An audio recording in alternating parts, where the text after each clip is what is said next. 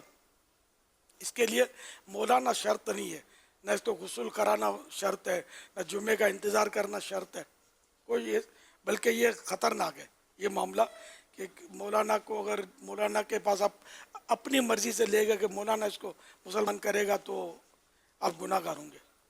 بلکہ اس پہ تو سخت حکم بھی ہے کہ خود اس کو اب نئے سرے سے توبہ کر کے کلمہ پڑھنا ہوگا کہ یہ لے کیوں گیا. اتنی دیر اس غیر مسلم کے غیر مسلم رہنے پر، کافر رہنے پر یہ گویا راضی رہا، اس لیے فوراً توبہ کروانی اور کلمہ پڑھانا چاہیے. پھر بھلے مولانا کے پاس ہم لے جائیں کہ ان کو مزید اسلام کے جو بھی احکام ہے وہ مولانا بتائے. تو یوں میرے سمجھانے سے مسلمان ہونے کا ایک تو واقعہ ہوا تھا کہ ایک مطلب کسی مذہب کا کوئی قائد تھا، لیڈر تھا، وہ آیا تھا اور اس نے کچھ خواب وغیرہ دیکھے تھے اور بتایا تھا، بولا میں آپ سے سوال جواب کروں گا، میں مطمئن ہوا تو میں مسلمان ہوں گا. تو پھر وہ اس کو گھر میں لے آیا، میں میرا بیٹے حاجی رضا بھی ساتھ تھے اور اس کی بیوی بھی ساتھ تھی. تو پھر یہ کہ میں نے کنونس کیا ان کو، جو بھی میرے سے بن پڑا، اس نے سوال کیے کچھ، اب اکا دکا ہوئے سے سوالات کیے، اب یہ یاد نہیں کتنے سوالات کیے، تو یہ جواب دیے میں نے اور پھر یہ تیار ہو گیا کہ ٹھیک ہے میں مسلمان ہوتا ہوں. اس کو مسلمان کیا، اس کی بیوی بھی اسی وقت مسلمان ہو گئی اور پھر کہا کہ میری دوسری بیوی بھی ہے، بچے بھی ہیں، اس طرح تو اپنے بیٹے کو بھیج دو، تم نہیں آ سکتے تو بیٹے کو بھیج دو کہ وہ ان کو مسلمان کر لے، کہ میں مطمئن ہو گیا تو اب یہ سب مسلمان ہو جائیں گے. تو یوں پھر حاجی عبید رضا بھی اس کے ساتھ چلے گئے اور الحمدللہ یہ سارا گھرانہ جو تھا یہ مسلمان ہوا. پھر اس نے اچھے تاثرات دیے تھے اس شخص نے، اس نے کہا تھا کہ میں اپنی بے پردہ بیوی کو قصداً لایا تھا کہ یہ لوگ، یہ مولانا لوگ کیا کرتے ہیں، اس کو گھور گھور کے دیکھتے نہیں دیکھتے. تو بولا میں تو حیران ہوا کہ یہ تو خود تو کیا، اس کا بیٹا بھی اول تاخیر نگاہ نیچی کر کے بیٹھا رہا، میری بیوی کو آنکھ اٹھا کر دیکھا ہی نہیں. ان لوگوں نے اس طرح کا بہت اچھے انہوں نے تاثرات دیے تھے الحمدللہ. الحمدللہ یہ ہو سکتا ہے کہ کہا جائے کہ میرے ہاتھ پر اسلام قبول کیا، کہ میری کوشش اس میں شامل ہے. باقی تو یوں تو کئی مسلمان ہوئے، کلمہ پڑھایا، توبہ کرائی ہے، اس کی گنتی نہیں ہے. ایسا بھی ہوا ہے کہ لے کر آئے تو میں نے ان کو بھی کلمہ پڑھایا، اس کو بھی کلمہ پڑھایا، تم لائے کیوں، اتنی دیر تک یہ کفر میں رہا، یہ بھی ہوا ہے. صلی اللہ تعالی علی محمد. رکن شورا حاجی رفیع اتاری نے پیغام بھیجا ہے، ساہیوال سے پاک پتن جاتے ہوئے ایک شخص نے امیر سنت کی انفرادی کوشش سے اسلام قبول کیا تھا. یہ شاید ہو سکتا ہے اس دنوں ساتھ ہو یا جو بھی ہو. وہ اچھا وہ ایک دہریہ تھا. جی دہریہ تھا، اور جہاں میں ٹھہرا تھا نا وہاں دہریہ کیا، یہ خدا کے منکر جو ہوتے ہیں، اللہ کا وجود ہی نہیں مانتے، تو وہ جہاں میں ٹھہرا ہوا تھا تو وہاں ان کے جان پہچان ہوگی تو وہاں یہ آیا تھا، میری کوئی سے بات چیت ہوئی اس سے، تو میں نے کہا یار تم ایسی باتیں کرتے ہو، تم کو اللہ کے عذاب کا ڈر نہیں لگتا؟ بولا میں مانتا ہی نہیں، مجھے ڈر کیوں لگے گا؟ سمجھے؟ تو بہرحال وہ پھر ہمارا پاک پتن شریف میں اسی دن میرا بیان تھا اور جانا تھا پاک پتن شریف. تو اب اتفاق سے ہوا یہ کہ یہ بھی ہمارے ساتھ چل پڑا پاک پتن شریف وہ اجتماع کے لیے. تو کہیں وہاں بس اڈے پر، وہیں شاید سائی وال میں ہی بس اڈے پر وہ چائے کی ترکیب بنی میری، ہوٹل سے قریبی ہوٹل ہوگا تو چائے کوئی لے آیا ہوگا، تو میں چائے پینے لگا، ادھر اس نے بس اسٹارٹ کی. اب یہ اتفاق ہے اس کے ایمان لانے کا سبب کچھ بننا تھا، دل پسیجنے کا. تو وہ بار بار وہ بس کو چلاتا تھا، میں گھبراتا تھا کہ چائے ابھی گری، لیکن وہ بس چلتی نہیں تھی، وہ کچ کچ کر کے وہ چلاتا گیا. تو یہ اس کے منہ سے نکلا، نہ پینے تو چائے چلاؤ، نہ پینے تو چائے چلاؤ، یہ اس نے یہ کہا. اور جب الحمدللہ میں نے چائے پوری کر لی، بس اسٹارٹ ہو گئی. یہ اس پر پڑی چھاپ کیا اس کی. اچھا، اس کے لیے حیرت انگیز بات تھی ہے. پھر ہم جب پہنچے اجتماع میں، تو اجتماع میں ایک سید صاحب میرے ساتھ تھے، سید شہنشاہ حسین، شاہ فیصل کالونی والے، یہ ساتھ ساتھ ہوتے تھے میرے. تو انہوں نے کہا تگڑی دعا کرنی ہے اس کے لیے، کہا جی بس کلمہ پڑھ لے یہ مسلمان ہو جائے. تو رقت انگیز دعا ہوئی، اور میں نے بھی اس میں کہ یا اللہ ایک ہمارے ساتھ چل پڑا ہے، اس کا دل پھیر دے. تو جب دعا ختم ہو گئی تو اس نے الحمدللہ توبہ کی، کلمہ پڑھا، مسلمان ہو گیا. اور بعد میں بھی میں نے معلومات کی تو نمازی مسلمان بنا تھا، نمازیں بھی پڑھتا تھا، اور الحمدللہ کچھ عرصے بعد معلومات کی تو بولا ہے قائم ہے اپنی بات پہ. الحمدللہ یہ واقعہ ہوا تھا. ابھی یہ چھوٹے موٹے اس طرح کے واقعات آدمی بھول جاتا ہے. حضرت مولانا قاری مصلح الدین صاحب رحمۃ اللہ تعالی علیہ، اللہ ان پر کروڑوں رحمتیں نازل فرمائے. آمین. تو ان کی تدفین ہو گئی، میں بالکل ساتھ ہی تھا، وہ قبر کے ساتھ ہی بالکل جسے ہلکا کر کے بیٹھتے نا، میں وہیں تھا.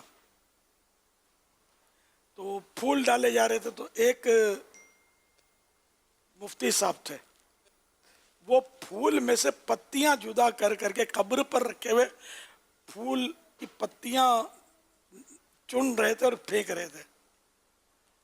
تو مجھ سے رہا نہیں گیا، تو میں نے ان کو عرض کیا حضرت یہ کیا کر رہے ہیں آپ، میت کی حق طلبی تو نہیں کر رہے، یہ بھی تو تسبیح کرتی ہے پتی بھی. اس پر وہ مفتی صاحب بہت متاثر ہوئے. یہ نہیں کہ مطلب یہ ڈانٹ دیں میرے کو، ڈانٹا نہیں، بلکہ شفقت فرمائی، بولا مفتی تو الیاس کو ہونا چاہیے. میری غلطی پکڑ لی. یہ حکایت ہے اصل. میں کراچی سے بات کر رہا ہوں، میرا نام محمد الطاف اتاری ہے. سلامت رہیں میرے مرشد، کیا کہنے ہیں میرے مرشد کے. اللہ پاک میرے مرشد امیر اہل سنت حضرت علامہ مولانا محمد الیاس اتار قادری کو سلامت رکھے. اللہ ان کے صدقے مجھے بخش دے. جب میں اپنی بات بھی کروں کہ جب میں داڑھی کٹواتا تھا، اللہ میرے گناہ کو معاف فرمائے، میں توبہ کرتا ہوں، تو میرے خواب میں حضرت صاحب آتے تھے اور مجھے کہتے تھے الطاف داڑھی نہ کٹا. تو میں سوچتا تھا کہ پتہ نہیں یہ وہم ہے میرا. پھر یہ ہوا کہ نیکسٹ ویک میں نے پھر داڑھی کٹوائی، تو غالباً پھر واپس میرے خواب میں حضرت صاحب آئے تھے. میں پھر بھی نہیں مانا تھا. پھر ایک دفعہ خواب میں آئے تھے سقی عبدالوہاب شاہ جیلانی، خواب میں آئے اور خواب میں دیکھا کہ حضرت صاحب سقی عبدالوہاب شاہ جیلانی درگاہ پر ہیں. پھر وہاں سے مجھے اشارہ کیا کہ داڑھی الطاف رکھ لو، اس طرح کا یاد پڑتا ہے مجھے خواب. پھر میں نے داڑھی کی نیت کر لی تھی. تو الحمدللہ پیر ہو تو ایسا، جس کا نام الیاس اتار قادری ہے، الحمدللہ رب العالمین. یہ خواب میں آپ کو اندازہ شاید ہوگا بابا کہ خواب میں جا کر جب آپ نے کسی کو کوئی سمجھایا، یعنی اس کو خواب میں آپ نظر آئے اور اس کو لگا کہ میرے خواب، تو آپ کو لگتا ہے کہ خواب میں کچھ زیادہ اثر لے آتی ہے نیکی کی دعوت؟ خواب کا ایک اپنا اثر ہوتا ہے، خواب میں آدمی زیادہ متاثر ہوتا ہے. وہ سب وہ اکیلا وہ آپ ہوتے ہیں وہ ہوتا ہے نا, کوئی بیچ میں وہ ہوتا نہیں ہے. آپ کو خواب میں بلانے کا طریقہ کیا ہے؟ یہ بھی بولتے ہیں کہ آپ خواب میں آیا کریں, ہمارے خواب میں. ارے بھائی تو جیتے جی کی کوئی ویلیو نہیں ہے یار. لیکن خواب تو حجت بھی نہیں ہے, دلیل بھی نہیں ہے. ان کو لگتا ہے جیتے جی نہیں بلا سکے کہ چلے خواب میں تو بلا لیں. بہرحال یہ کہ جس سے محبت ہوتی ہے نا اور بندہ اس کو یاد کرتا رہتا ہے, تصور کرتا رہتا ہے, تو وہ کبھی یہ کہ خواب میں متشکل ہو کر نظر آ جاتا ہے شکل میں. چلے اب محبت تو کرتے ہی ہیں ظاہر سائیں بھائی. صلو علی الحبیب صلی اللہ تعالی علی محمد. امیر علیہ سنت ارشاد فرمائے کہ یہ شعر آپ نے لکھ رہا ہوں نعت سرور سبز گنبد دیکھ کر, کیف طاری ہے قلم پر سبز گنبد دیکھ کر. یہ وہ حقیقی کیفیت پر آپ جو لکھ رہے تھے؟ یہ پوچھا بھائی نہیں مطلب نہیں وہ منظر کیا تھا؟ مؤثر وہ حضرت مولانا فضل الرحمان صاحب سیدی قطب مدینہ کے جو جانشین تھے, انہوں نے مجھے مدینہ شریف میں ایک بار کچھ ایک دو شعر سنائے کہ فلاں نے اس طرح لکھا تھا, جس میں وہ سبز گنبد دیکھ کر اس کا ردیف تھا, تو تم لکھو اس پہ. اس طرح کا کلام میرے کو لکھ کے دو. وہ میرے پاس گم ہو گیا یا اس طرح کچھ فرمایا انہوں نے. پھر میں نے مسجد نبوی شریف میں بیٹھ کر سبز گنبد کے سامنے لکھنے کی کچھ کوشش کی, چند اشعار قلم بند کیے میں نے. ماشاءاللہ. نعت خانوں سے یہ شعر کلام سنتے ہیں. لکھ رہا ہوں نعت سرور سبز گنبد دیکھ کر, کیف طاری ہے قلم پر, کیف طاری ہے قلم پر سبز گنبد دیکھ کر. لکھ رہا ہوں نعت سرور سبز گنبد دیکھ کر, لکھ رہا ہوں نعت سرور سبز گنبد دیکھ کر, کیف طاری ہے قلم پر سبز گنبد دیکھ کر. ہے مقدر یاوری پر سبز گنبد دیکھ کر, ہے مقدر یاوری پر سبز گنبد دیکھ کر. پھر نہ کیوں جھومے ثناگر, پھر نہ کیوں جھومے ثناگر سبز گنبد دیکھ کر. جو ہی میں پہنچا مدینے کی گلی میں بے قرار, جو ہی میں پہنچا مدینے کی گلی میں بے قرار, آنکھ میری ہو گئی تر سبز گنبد دیکھ کر. گفتگو تار کی کتنی پیاری میٹھی میٹھی گفتگو تار کی, کتنی پیاری